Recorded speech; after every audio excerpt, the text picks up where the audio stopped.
Hello các bạn nha, xin chào, hôm nay mình là Thuận TV đây. Thì trong video hôm nay mình sẽ chơi một tự nhiên phải nói cực kỳ là đau đầu, đó chính là Getting Over It. Ai chưa biết về game này thì tôi sẽ giới thiệu. Mình là một con mèo, đây bản sơ cát. Mình là một con mèo dùng một cái búa để điều khiển con chuột này nó đi đến đích. Làm thế nào để mình đưa con mèo này There's no feeling more intense than starting over. If you've broken your Scratch project moments after you've shared it, as I have, or you spent hours working on a project only to notice too late that one of your sprites has unexplainably gone missing. If you've made use of that difficult to name thing of thing block within the sensing category, amazingly useful but capable, due to a Scratch bug, of leaving you crying as it dumps all your scripts in one big unordered heap. If you've made real progress coding a game over the course of the week, only to come back the next day to discover you weren't even logged in, nothing has been saving. Starting over is harder than starting up. If you're not ready for that, like if you've already had a bad day at school, then what you're about to go through may be too much. Feel free to go away and come back. I'll be here. Alright, thanks for coming with me on this trip. I'll understand if you need to take a break at any point. Just find a safe place to stop and remember to pause the game by pressing P. On Scratch you can find loads of remixed or reimagined recreations of existing games, and with good reason. George Bernard Shaw said, "Imitation is not just the sincerest form of flattery, it's the sincerest form of learning." This game is a recreation of a game that came out in 2017, titled Getting Over It with Bennett Foddy. That game in turn was a homage to a free game that came out in 2002. Both games involved dragging yourself, using a hammer, up a mountain assembled from assets and objects sourced from many other games. It seems appropriate then that, when trying to recreate Getting Over It in Scratch, that we should construct our mountain from the same assets used in literally millions of Scratch projects, the unmistakable contents of the Scratch costume library. Unlike Unity or Unreal, Scratch does not provide you with a built-in physics or 3D rendering engine. There's no state-of-the-art debugger, you can't even pause your scripts. We are forced to program old school. Our experience capped at 30 frames per second on a 480 by 360 pixel stage. But these very restrictions force us to experiment, to think out of the box, to grow as developers as we become masters of all things Scratch. And let's not forget, what we lack in technology, we make up for in community. This fantastic bunch of budding software engineers, building, learning, creating, playing, remixing, as diverse a group of people as the very Scratch assets we now so skillfully attempt to ascend. The act of climbing, in the digital world or in the real world, has certain essential properties that give the game its flavour. No amount of forward progress is guaranteed.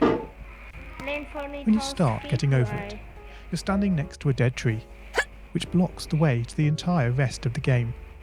You prod and poke at it, exploring the limits of your reach and strength, trying to find a way up. When starting a new Scratch project, that initial blank slate is both refreshing and at times a little scary. Wouldn't it be great if we could travel forward in time and review our finished projects to see how well they turned out? I certainly wish we could. The real draw of coding, what gives it that special zing, is the challenge of accomplishing something you've never done before. At this point, you don't want to fall into the trap of rushing into creating loads of content, designing all the levels, the player costumes, all the easier stuff that can be perfected later. No, before all that, you need to prod and poke that tree. That is, understanding the coding difficulties you're expecting to face and try out any ideas to solve them. You may not be able to time travel, but at least this way you can get a good idea of how well your project is like to go, and potentially save yourself a lot of time. This project began life a couple of months ago as 3 simple scripts: the player, hammer and level. I spent no time on the art, just using ScratchGat and a few rectangles drawn in the sprite editor. The scripts for the player quickly mocked up in a similar fashion to those I teach on my YouTube channel. With the hammer I had to improvise, because I'd never done anything quite like that before. And boy did I prod and poke at those scripts. What I had imagined and the results I was achieving were hard to reconcile. the hammer and the player sprites would get stuck in the walls and ground, shake and jiggle and clip up to the top of the screen. Worst of all, when I tried the bread and butter action of lifting the player up on the hammer, any tiny movement would throw the player into a crazy up and down motion as if bouncing upon a possessed pogo stick. Things don't always turn out as you want them to, and sometimes it's good to take a break. So, for the time being, I shelved the project, letting it slowly slip down the list of unshared projects, joining the countless multitude of unfinished, unseen projects that haunt the vast storage archives of MIT. Have you, as you've been playing this game, stopped to wonder how you can balance on a hammer that is held out to one side? It feels quite natural in game, but try it in the real world, and you'll not get your feet off the ground. No, this game is bending the rules of physics. Although I was not actively working on the project, the desire to code the game and solve the initial problems constantly played on my mind. Finally, I decided to give it another go. Research is a powerful tool. Don't just rely on what you think you know. YouTube can be a great resource for gameplay videos. Being able to pause and rewind the action is invaluable. Did you know that you can step through videos frame by frame using the angled bracket keys? My research helped confirm many thoughts I'd been having, and also uncovered some nuances around mouse movement that had really got me stumped. All this was food for my brain, and I was super fired up to bring it all to scratch. And so, back in Scratch, I completely restructured the player and hammer scripts, bringing the scripts together in a single sprite. This allowed the movement of the two objects to be tracked together and to move dependent on each other. Of course, in coding, as in real life, you often have to compromise. It isn't reasonable to implement a full physics engine in Scratch, but often it's enough to create a good estimate of what the player is expecting. 1 + 1 is 2. If this wasn't always the case, if sometimes the answer was 3, then we would be in trouble. The addition operator is therefore referred to as deterministic. Similarly in Scratch, if your player sprite reports that it isn't touching the level, then you would expect, assuming the player is not moved relative to the level, that this would continue to be the case. As it turns out, the sensing block in Scratch does not behave like this. It can be non-deterministic. This is down to how Scratch draws its sprites. Their size and shape can change very slightly depending where on the screen they are first visualized.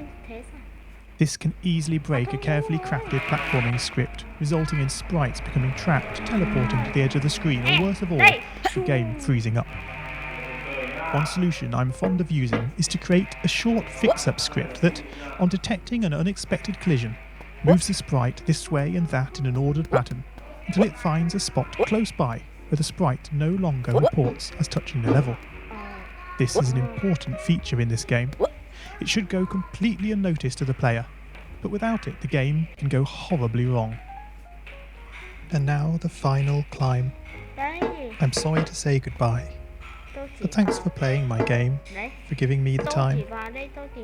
Up the tree you go, your struggles end in sight. Up past the star you go, as you drift into the night. Còn nhiều cái bí mật lắm nhưng mà không biết trên máy tính nào.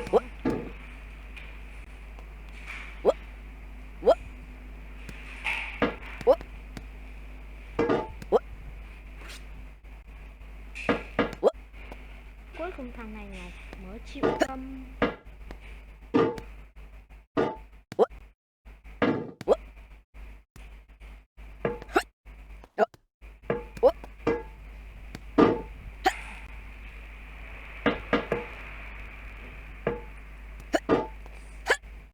Ôi, sắp hết rồi.